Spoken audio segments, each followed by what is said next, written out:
Guys, it's here. It's finally here.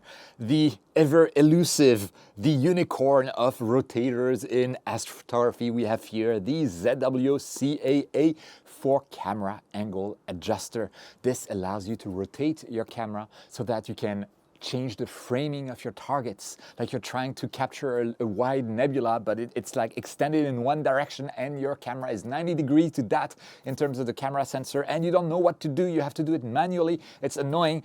With this, all of your troubles go away, apparently. Not guaranteed. Anyway, ZWO CAA, it's been like 2 years in the making. They've been teasing that for 2 years. Everyone has been waiting for it for a very long time. And of course, there are alternatives on the market already. And the reason why this is so awaited is that it is cheaper than a lot of the competition at $300 US. It's still not exceedingly cheap, but it is cheaper than the competition.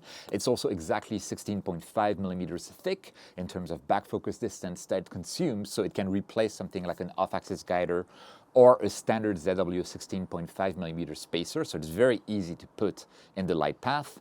And probably most critically for a lot of people, it works with the ZWO ASIAIR, which does not support, at least not officially support, other rotators. So let's open that up to see exactly what's inside. We get the rotator that is the usual sexy looking red from ZWO. And immediately I was wondering, like, where should I put the scope and the camera? We can see that it's actually written on the back here where to put the scope, where to put the camera. It's there, we know what to do. That's nice. We also have connectors on the side. One is a USB Type-C to control the actual rotator, and the other one is a tiny little hole for the apparently remote controller. You can have a hand controller for that to control this via something else than the ASIAIR, or I assume something like NINA. And of course, as part of this, I'll check whether it can be used with NINA, but it does seem that one of the best use cases, I think, for that would be something like the ZWO ASI-MC Duo, or in this case, the ZWO ASI-MC Air, which has the ASIAIR integrated in it, so you can have as few cables as possible between everything. So I'm going to start using it with the ZWO ASI2600MC Air. There we go. So we have on this camera, I've already attached like 2 spacers, the standard ZWO spacers that come with this camera, 21 millimeters and 16.5 millimeters. But I no longer need the 16.5 millimeters. So I'm going to remove it and place the rotator instead. That tells me the side of the camera is the one with the male, apparently I believe M54 threads. So let's put that in. And yes, it is M54 threads inside. And now I am screwing in the rotator, and that's it. It is connected to the camera. I still need, and so now I have exactly 55 millimeters of back focus. We have the camera, we have the 21 millimeter spacer, and then we have the 16.5 millimeter rotator. Obviously, I do not have a filter wheel in there yet, so I would need to put, instead of this 21 millimeter adapter here, I could put a filter drawer, for instance, or a filter wheel, but I can't really check that with a ZWO filter wheel yet. But for now, we have the very simplest way of connecting the camera angle adjuster with a camera like the 2600MC Air. Which brings me to the telescope that I have behind me. This is going to be the scope that we're going to be using for this. So let me try that. And the threads at the front are also M54. This scope asks for M48. So let's see if in the box we have some other adapters that are available for us. We have an adapter plate there that replaces the black circle here, right? That had M54 male threads, and this one is M48 male threads. So if your camera had M48 threads, you could use them there. Oh, and I just noticed it comes with the instruction manual. So this part here there with M54 male threads can be replaced by the adapter that is provided for M48 male threads, which tells me immediately, and actually in the instruction manual that is provided with the rotator, this seems to be confirmed that at least by default, they are thinking about, I don't know if you can see, APS-C/full-size cameras. All of their connection diagrams show this kind of APS-C/full-frame cooled cameras. So they do not have an M42 male adapters for smaller cameras like the ASI585MC Pro. For instance, I get the feeling it shouldn't be too difficult to add, and it would be really helpful to have. So if I wanted to connect my 585 MC Pro, for instance, I guess I would need to take off the 11mm ring. Then I have male M42 threads, and those male M42 threads on the camera side will fit in the adapter there with inside threads there. But then now I'm wondering exactly what's happening with the back focus. We definitely don't have 11mm, so I would need a further spacer somewhere down the line to basically get exactly my 55mm of back focus. But yeah, it should be possible to use smaller cameras. It's just not as immediate, but the back focus should be fine because we're actually saving back focus compared to just using the 11mm adjustment ring here. Now, on the side that is going to be attached to the telescope, the threads are M54, and at least in the package that I got, I do not have any adapters to go down to M48. So it's bring your own little downstep adapter to M48, which fortunately does come with this ASI2600MC Duo or Air cameras, but I feel that like ZWO may want to provide an additional one with the CAA just because a lot of telescopes like this one simply have M48 threads. It's also important to realize that if you're going to use a rotator, this part, the camera, and this adapter here are the ones that are going to be rotating. So you always want to have your filter wheel on this side of the rotator or your filter drawer on this side of the rotator.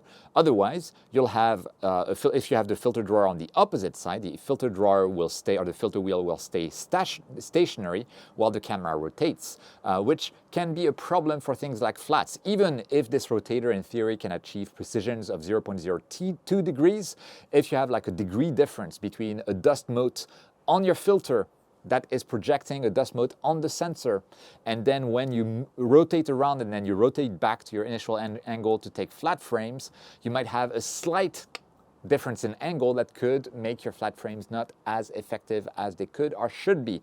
So yeah, that's the reason why you want to have everything on this side. And by the way, I don't know if you can hear. You might be hearing that when I move and when I try to rotate the camera, I hear a little bit of mechanical noise. This is simply what I assume to be backlash in the rotator itself. So it's going to be interesting to see how our backlash is actually handled with the camera angle adjuster. And by the way, in the box, we also get a hex wrench to replace the adapter for, from M54 male to M48 male. And we also get a USB-A to USB-C cable. Okay, so now I've basically taken the M54 to M48 adapter that came with my with this camera, the 2600MC Air. I'm going to put it on the telescope itself, and then I can just screw that in. Okay, now I have the rotator installed on the telescope. We have the camera here. We have the 21mm spacer here. That could be a filter wheel or a filter drawer. And then I have also my ZWO EEF there. So we have like the whole ZWO setup, including the mount that is the ZWO AM5N. And everything should be controlled by the ASIAIR that is integrated within this smart camera here. And this is all on the ASCAR SQF55. So all of this equipment I've reviewed on the channel before, if anyone of you guys is interested, but this is how it looks like. I'm also making sure that I have quite a bit of slack in the cable that connects the CAA to the camera, because as far as I understand it, only this part here, these elements here will rotate, the CAA will stay static, and so we need to make sure that we have enough cable slack that the camera can rotate 180 degrees both sides. Okay, and I'm now on the ASIAIR application connected to the ASIAIR integrated within this smart camera, and I can go to the CAA tab there, and yes, we have the CAA available. I can say connect to it. And it gives me a warning, which is a good warning. It tells me to enable the rotator for guiding. Please check whether the guide camera rotates with the rotator and correctly complete the guide calibration data setting according to the prompts in the CAA setting page to ensure the normal operation of the guide function. CAA rotation will cause the camera field of view to rotate. If the field of view of the guide camera also rotates, then during the shooting process, due to the changing the field of view, the original calibration data will become invalid, thus affecting the normal operation of the guide. So what this is effectively saying is you need to tell the ASIAIR whether your guiding chip will rotate together with the main imaging camera. If it does, it means that whenever a rotation command is sent to the CAA and the CAA actually rotates, then ZW, the ASIAIR, has to redo the calibration, the guiding calibration afterwards. I believe that's what this actually means. So I'm going to validate that, and I will say calibration data rotates with the CAA. Oh my gosh, and this is, I'm getting the feeling I understand why they are taking so long to put that on the market. I'm not familiar with rotators. I've never used one really. And now I understand how it can be quite complex, because I don't know if it's actually going to rotate the calibration data itself rather than recalibrate the calibration data. From what I read here, it might actually just rotate the calibration data, which, yeah, I see how they can make mistakes with that. And then also, calibration data reverse rotation. If you have a telescope that contains mirrors, if you have an odd number of mirrors in your setup, then the rotation will be mirrored because your frame is mirrored, and they need to take that into account for the guide. For us, it's a refractor, so we don't need to check this checkbox, but this is quite interesting. And now it tells me the camera angle is 1.4 degrees, and I don't know, shall I rotate it to completely the other side, like to 180? Let's put it to 180 degrees. This is the first time I have a rotator, so I'm like waiting to see what's going to happen. And I tap on rotate, and there it is. It just rotates everything. And with this particular camera, all of the cables are at the back of the camera. So yeah, we need to make sure that there's definitely enough slack in all of them that they can rotate enough. And while they rotate, while we need to have enough slack on the cables, make sure that the cables would never get grabbed by like one of the screws or knobs that we have on the mount. And there we go. The rotation is complete. And I gotta say, that's pretty cool. Okay, now I'm gonna try to be tricky with it.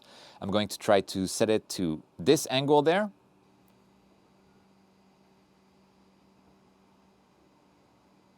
Then that angle, but it appears to be smart. It's not trying to rotate the camera like 360 degrees, always in the same direction. It's being smart about how it needs to rotate the camera. So we're good. We're not going to get some weird cable twists there.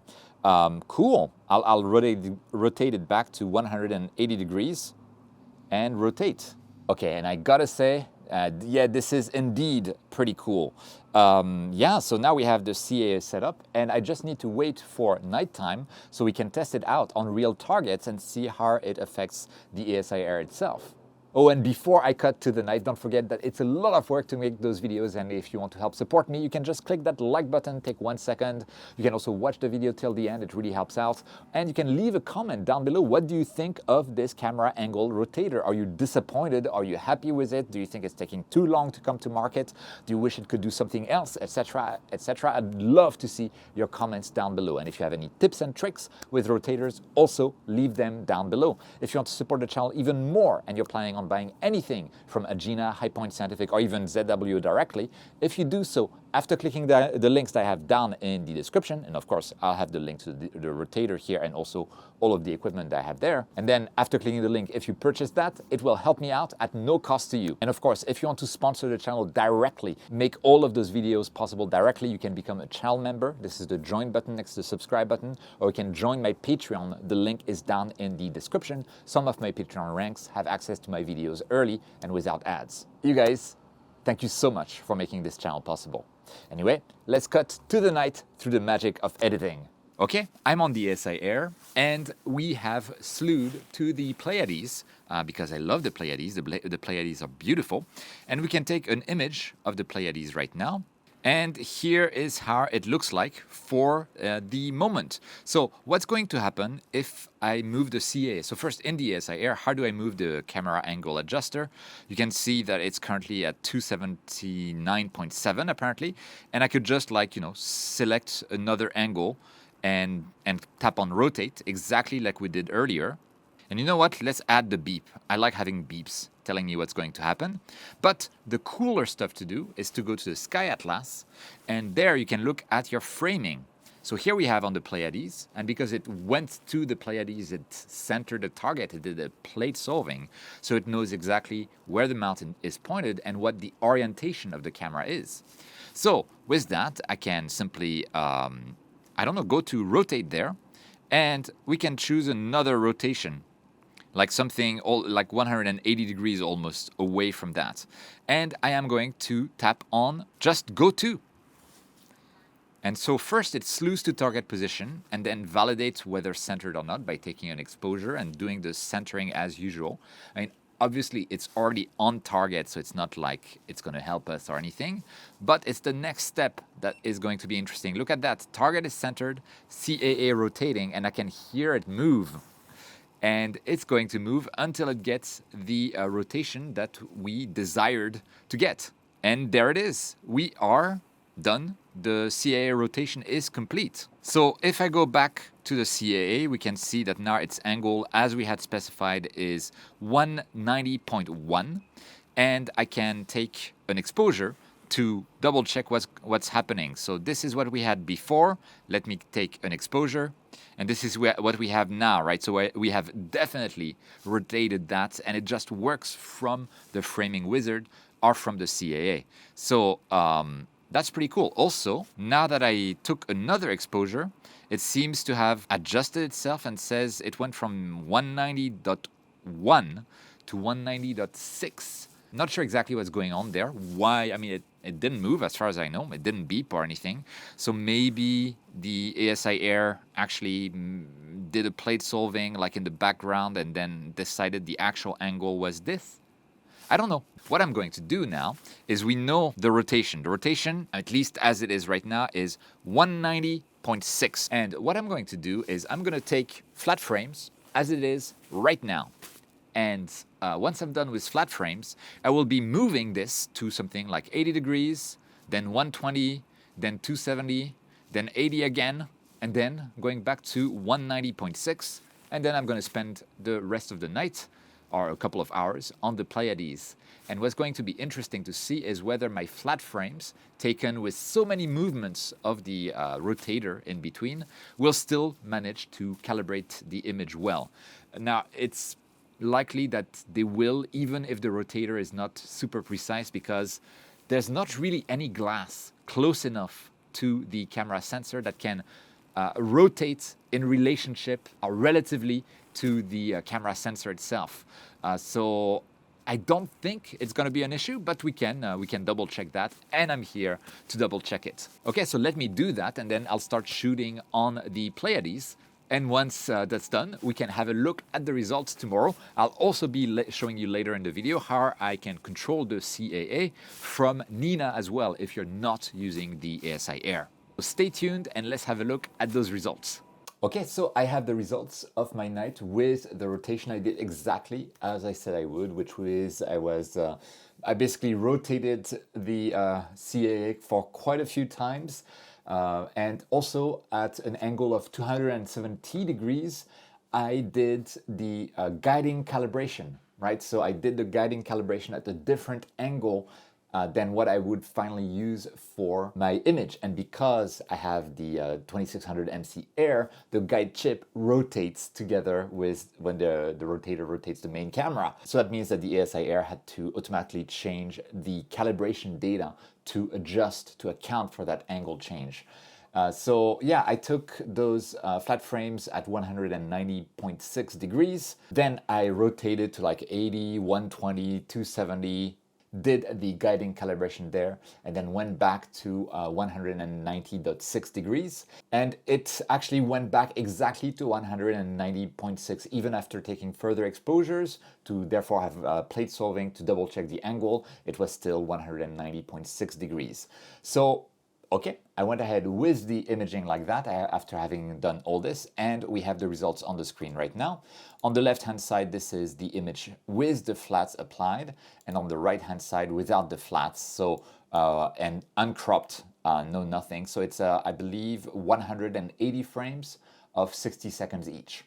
And we definitely see that there is the vignetting that is left without the flat frames. But also what's very interesting is first, if I do a dynamic crop for the same field of view of both, and then I run Graxpert but with only a smoothing factor of 1, so it doesn't really try to do much to the image itself. This is what I get on the image that has been flat calibrated, with the flats taken before I moved the rotator around and then placed it back to the original flat angle.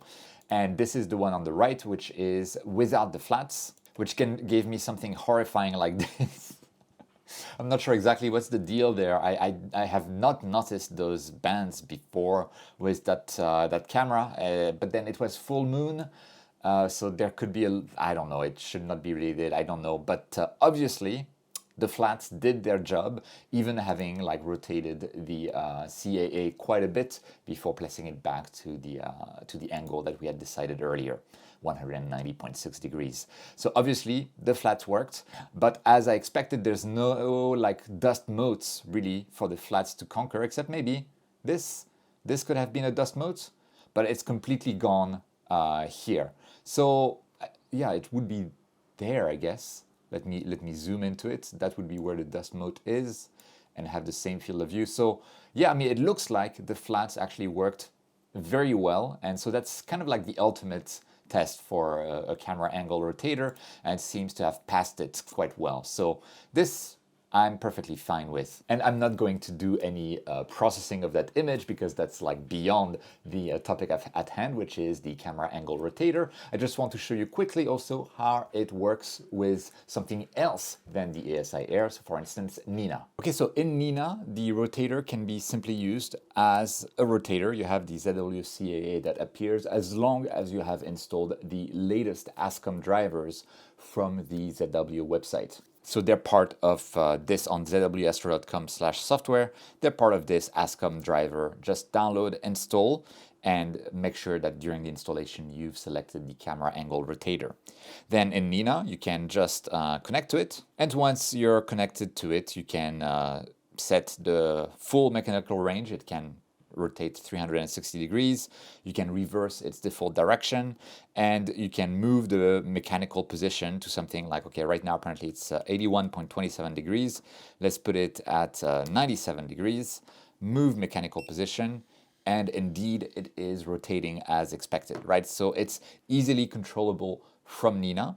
In addition to that, if you're somewhere like the framing wizard and you want to have a specific angle on your target, you just need to change that angle to frame it as you wish for your particular setup. And then under the slew and center, you can do slew, center, and rotate. So what that will do, NINA will slew, it will take an exposure, plate solve, sync to the telescope mount, re-slew, and then plate solve again to validate. And it will also ask the rotator to rotate to the correct angle based on what NINA has measured in terms of what is your angle in the night sky, effectively, of your image using the plate solving data. And once it has done that, it rotates the CAA, and then it takes yet another exposure to double check that the rotation is correct. And it might re-rotate the CAA a little bit more to achieve exactly the angle that you want, so that you get exactly this angle on your Andromeda galaxy. So NINA makes the distinction that is simplified in the ASIAIR. So in NINA, we have the distinction between, if I go to the sequencer, between the mechanical angle, basically what the CAA thinks its angle is based on like some home position that it has, and the angle like in the sky, for lack of a better way of explaining, like this is 300 degrees angle in the sky. It's not the same as the mechanical angle. It's just like we can look at the stars, plate solve, and know exactly what is this angle in the sky. And we can just like decide that 0 degrees would be that, and then we decide everything else based on this base value, right? And in NINA, on the sequencer, for instance, you have like instructions that you can use to say like rotate by a mechanical angle. So you can say like, hey, I want my CAA to go to a specific angle based on the home position of the CAA. So mechanically, I don't care about the actual stars and the angle of my camera against the night sky. Don't care. just want a specific mechanical angle, you can do that. And you have also some other stuff like solve and rotate, which is really you're already on target. You take an exposure, or NINA takes an exposure automatically, checks the position of the stars, determines what is your angle in the night sky, so not mechanical angle, just the angle in the night sky, and then applies whatever rotation you have set it up for. And then you have like the classic slew, center, and rotate. And of course, there's another thing as well, just to be aware of. If you're using like a normal camera that does not have an integrated guide chip, so anything else than the ZWO Duo or AIR cameras, then you don't have to worry about guiding, because presumably your off-axis guider would be, if you have an off-axis guider, would be in between the rotator and the telescope. And then it's not affected by the rotation of the rotator itself. If you've placed your off-axis guider between the rotator and the camera, or you have one of those Duo or AIR cameras with the integrated guide chip, then each time you do a rotation, you would need to recalibrate PhD2. So I don't believe that you are able to just tell PhD2 like, hey, we rotated by this angle, adjust your calibration data to take that new angle into account, unlike what you can do in the ASIAIR. Correct me down in the comments if I'm wrong, by the way. But in that case, you would need to go ahead and when you start the guiding, force the calibration, right? After every single rotation, you should have like this start guiding with force calibration if you fall into that use case. So overall, should you buy this rotator? Well, it's up to you. I am not a rotator expert. This is the very first rotator that I've ever used besides like manual rotation on the telescope. And I'm the type of guy who just like basically uses whatever the hand of fate has dealt me in terms of angle. So I look at my framing wizard and I don't change the angle. I don't want to change the angle. I just like set my composition with whatever angle fate has decreed I would have for that particular target, right? So it's not something that I've ever really considered, and therefore this review cannot be like in depth about like, oh, you might have a problem with this filter wheel because you might have like the filter wheel kind of interacting with the CAA bulge there in a bad way, and then you get things that are colliding with one another, that kind of stuff. This is the type of issue that I don't feel qualified to talk about because I simply don't have enough experience with this type of equipment. What I can say though is that what I have tested with this rotator worked quite well. So both in the ASIAIR and in NINA, it seems to be working fine. In the ASIAIR in particular, things are very simple, and also we've checked the flat frames. The flat frames were fine. They seem to have worked well even after like random rotations in both directions before going back to the initial rotation angle. Otherwise, I also intentionally calibrated in the ASIAIR the guide chip that is on the main camera with a different angle than the final angle that I imaged the target with, and that worked fine as well. So it looks like ZW has thought of a lot of things. The only thing that in my mind is kind of missing is more adapters. Like, why not provide like an M42 male adapter so I can just connect my 585 or smaller ASI camera to the rotator directly? Why not have like the downsize adapter here from M54 to M48 female? That would be nice to attach on the telescope side, but it's not a big deal. It's just, you know, I'm so used to ZW providing all of the accessories and equipment that you would need with any piece of equipment that they provide that it felt like there's less than usual. But that's probably because we've been a little bit spoiled up to now. And otherwise, I really want you guys to let us know down in the comments what other things we should be wary of with rotators, because again, this is not an area of expertise for me.